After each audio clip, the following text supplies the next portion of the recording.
We've seen countless images and videos by now, but it's still surprising just how big the PlayStation 5 is. This is a monument to your hobby, the biggest games console ever made, and it's one that might be a little bit difficult to fit into your TV cabinet. Sony don't even vaguely try to hide the PS5 with a striking two-tone design that's meant to stand out. Its central glossy black core is sandwiched by two flowing, swooping sheets of white plastic. It's a look that you'll either love or you'll be a bit baffled by. But it's also a statement of intent that this console offers something new and different. The design is more than just looks though. The plastic side panels are removable and they hide things like dust holes that you can use your vacuum cleaner on. There's a spot where you'll eventually be able to put an SSD expansion, and it allows for the myriad of vents to feel like a flourish of style as opposed to a mere consequence of cooling that leaves gaping holes into the center of the console. However, with no flat surface to speak of, it also means that you need a stand, regardless of if you're going to have it upright or lie it down on its side. You do get one in the box, and this has its own unique design quirks, with a moulded form that is designed to match the side of your console, and it rotates depending on how you want to place your console. While it is a broad disc, putting pressure on one of the corners of the machine will cause it to wobble and bonk down onto the table, something that's especially easy at the front left side. Cue some wobbly PS5 memes to go with the wobbly PS4 memes. Does all of this size pay off though? Is it a masterpiece of cooling design that is absolutely silent? Well, no. There's a tone to the fan that just stands out a little bit for me. Not too dissimilar to an idling PS4, but a bit quieter than that. And as you launch a game, there is a noticeable step up in fan speed if you're listening to it, though it stays pretty constant from that point and never comes anywhere near to the jet engine sounds of the PlayStation 4. Compared to the Xbox Series X, I feel that the Xbox has got a more neutral fan sound that is lower in tone and less noticeable in my estimation. The new PlayStation 5 system software feels like a blend of the PS3 and the PS4 eras. The size of the icons is a little bit reminiscent of the XMB, but it's all been shunted up to the top left-hand corner of the screen. But the way that it actually works is much closer to the PlayStation 4, with a limited list of 9 recent games before you have to delve into the full library. There's no folder support here that we can see. Select a game and you can then scroll down to that game's hub, that area, looking up the game's streams, trophy progression, what your friends are up to in it, and more. Many of the system features that lived in the PlayStation 4's upper menu bar are now part of the more general quick menu, which overlays from the bottom of the screen when you tap the PS button on the controller. Your friends and all of your communication will live together in the game base area, alongside other notifications, download progress, audio options, and plenty of other things. You can customize it as well. If you've spent years with the PlayStation 4 though, you'll have to adapt your muscle memory because the behaviour of the PS button on the controller now does different things depending on if you press or hold. Also in the quick menu are a set of cards, presenting you with a bunch of gaming opportunities and information. They could be news for the game that you're playing, an open invitation to join friends in something else, screenshots and videos that you've recently captured, that kind of thing. PlayStation 5 games are now much more linked to the system, and they tap into this PlayStation Activities card system. They can show you a trophy that you're about to reach, track the collectible progression through a level, and then from that even offer up a mini walkthrough video to follow.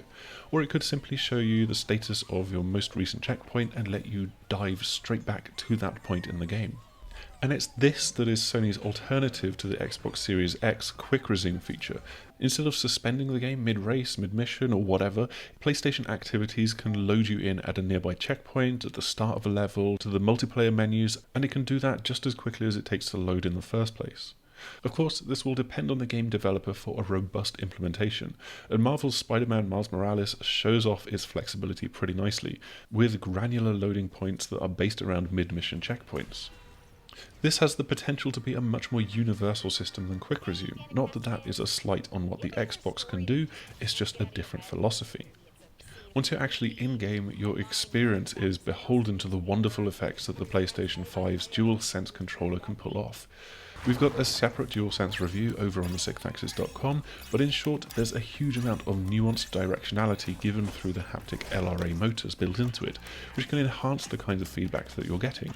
That's nothing compared to the adaptive triggers though that add texture to each trigger pull, resist, and can even send a violent rumble effect of their own.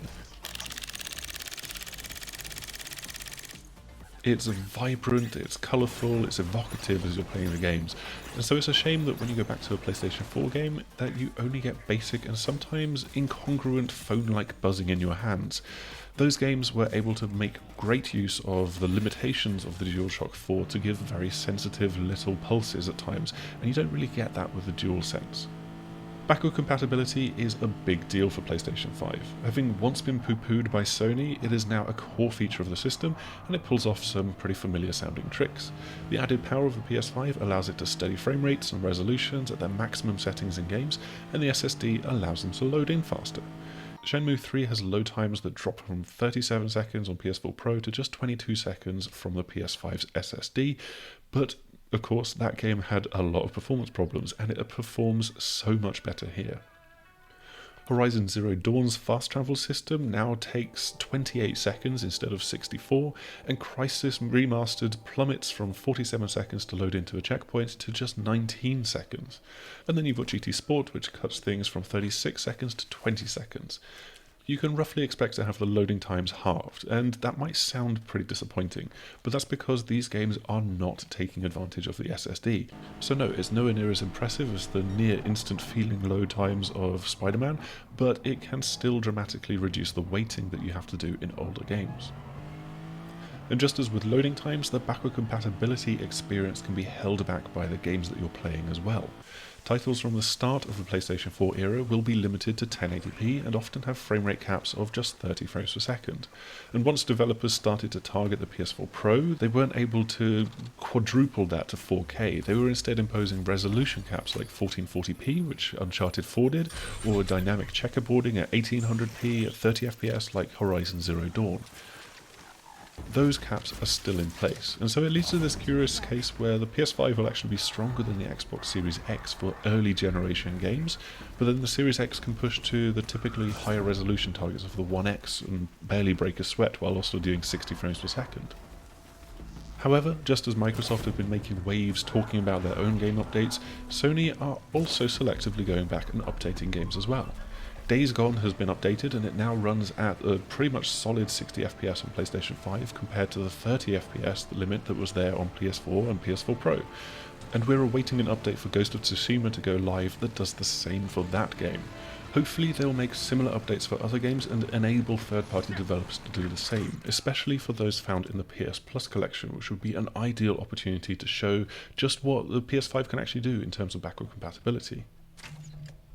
The feedback of the DualSense combines with the new 3D audio system, the Tempest engine as they call it, or Tempest 3D AudioTech or something like that. Sony have talked up the potential here, and it is truly fantastic. If you put on some headphones connected via USB or 3.5mm jack, you will be surrounded by sounds in a wonderfully immersive fashion. Whether it's the cacophony of sounds in Astro's Playroom, or the differently cacophonous sounds of New York, all different things coming at you from different directions. You can often close your eyes and really pinpoint where things are around you. I can't truly say that it's better than Dolby Atmos and other 3D audio tech, but it's certainly up there as a rival. Unfortunately, I also cannot say if I'm using the correct audio HRTF profile for my particular ears. You'll find the profile test nestled away in the system settings with the other 3D audio options, but this boils down to just giving you 5 presets of different sounding babbling brooks to choose between. You're meant to find the one that lets you pick out 5 distinct layers, but it's like walking into a DFS and only getting to look at the sofas, not pop your bum on one. They certainly do seem different, but I don't know what qualifies as the right one for me, so I've stuck with the default. There are other quirks and minor annoyances that carry over from the PlayStation 4 as well. Honestly, game install management just needs to be dramatically more flexible and easy to access. As on PS4, you can only have one external expansion drive active at any one time, which I've always found to be a bit of a pain in the bum, and you can only move a game, not copy it. Another pain in the bum when you've got multiple consoles in the house. And also, looking to the future, if you want to clear some space, you are not able to archive a PS5 game install on an external game drive to avoid having to re-download it later. The only option there is just to delete it.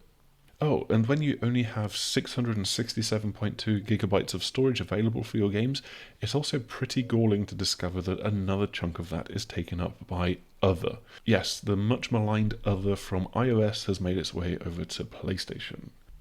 But those quibbles aside, the PlayStation 5 makes a phenomenal first impression at this point, as we're just on the cusp of this new generation and only getting to get a glimpse of the first handful of next-gen games.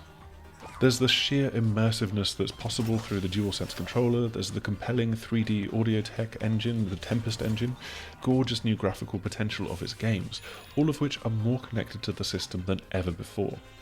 So yes, there's quirks and a rigidity to some parts of the system software, and it could be a challenge to fit the PS5 into your TV setup, but the PlayStation 5 is a generational leap that could really make games feel different to play.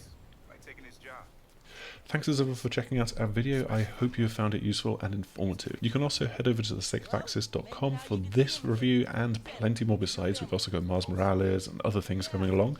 But before you go, make sure to like, subscribe, share, click the bell icon, and you'll be able to check out the rest of our upcoming next-gen videos as well. Hopefully we will see you again soon. Goodbye.